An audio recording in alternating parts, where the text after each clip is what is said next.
The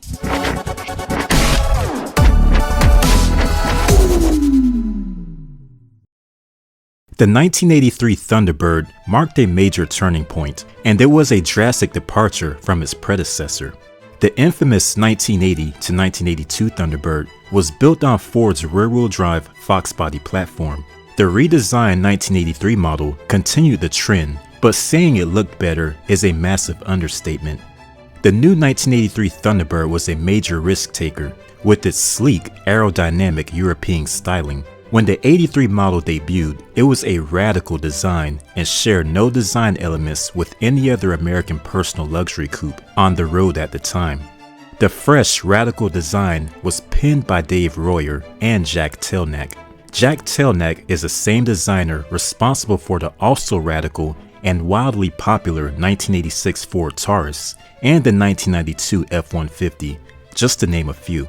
The car was slippery and aerodynamic, with a drag coefficient rivaling that of European sports cars. Gone were the antiquated hidden headlamps that were ever so popular during the 1970s.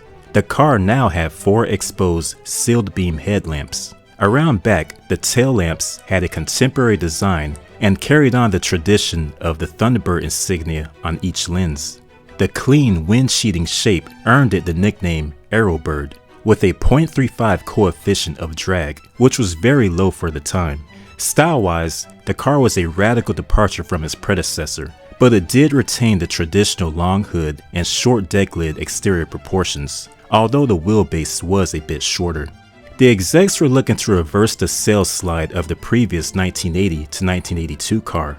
The plan worked, with the new redesign being a massive hit, selling 122,000 units in its first year compared to 45,000 units for the 1982 car.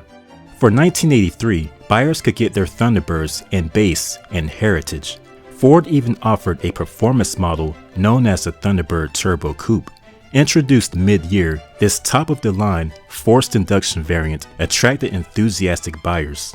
This particular model separated itself from the other models with its own unique appearance and performance. For example, it sported blacked-out exterior trim and accents. Black trim surrounded the quad seal-beamed headlamps.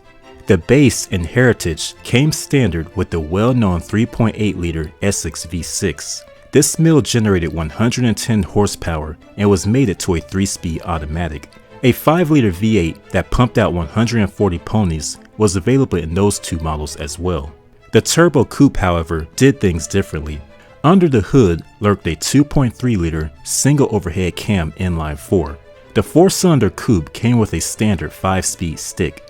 Ford had offered the infamous carbureted, turbocharged 2.3-liter 4-cylinder Pinto engine in various 1979 to 1980 models. However, the 1983 Turbo Coupe debuted a much improved version with port fuel injection and electronic engine controls. The engine cranked out a solid 145 horsepower and 180 pound-feet of torque. The enhancements didn't just stop there, however. There was a limited slip differential, bigger wheels and tires, and a sportier interior with analog gauges. Despite being down on cylinder count, the Turbo 4-banger yielded better performance than the other two larger engines. The 1983 Turbo Coupe clocked a 0-60 run in 8.8 seconds and ran the quarter mile in 16.7 seconds. Let's keep in mind, although these numbers sound modest by today's standards, 8.8 seconds to 60 was considered brisk performance compared to other offerings in 1983. From 1983 to 1988, a 5-speed manual transmission was standard, and from 1984 to 1988, a 3-speed automatic transmission was optional. The Turbo 4 ranged in power from 145 to 190 horsepower and 180 to 240 pound-feet of torque, depending on model year and transmission. The Aerobird got a significant exterior update for 1987.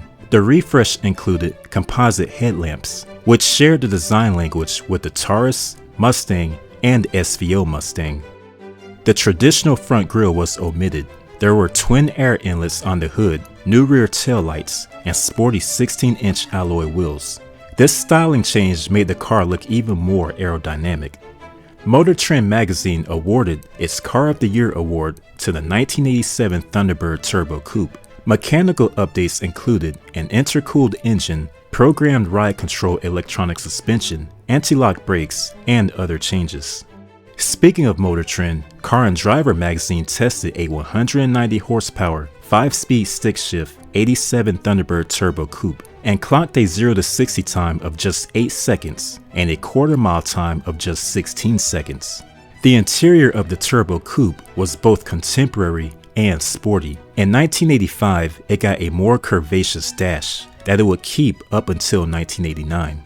The Turbo Coupe was standard with upscale cloth seats. Leather seats were optional during some model years.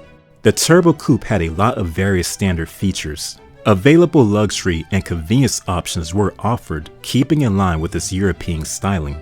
Performance tires were part of the Turbo Coupe experience, but it steadily evolved. In the early years, buyers would get 14-inch wheels on their cars. This later got bumped up to 15 inches. After several model years, and then for the rest of its production run, it had 16-inch wheels. There was also an optional TRX wheel and tire package for 1983 and 1984. For the final 2 years, it got 4-wheel disc brakes, omitting the rear drum brakes. It also got 4-wheel anti-lock brakes and an electronically controlled adjustable shock absorber system that allowed the driver to select via a dash switch button either a firm ride or automatic ride mode.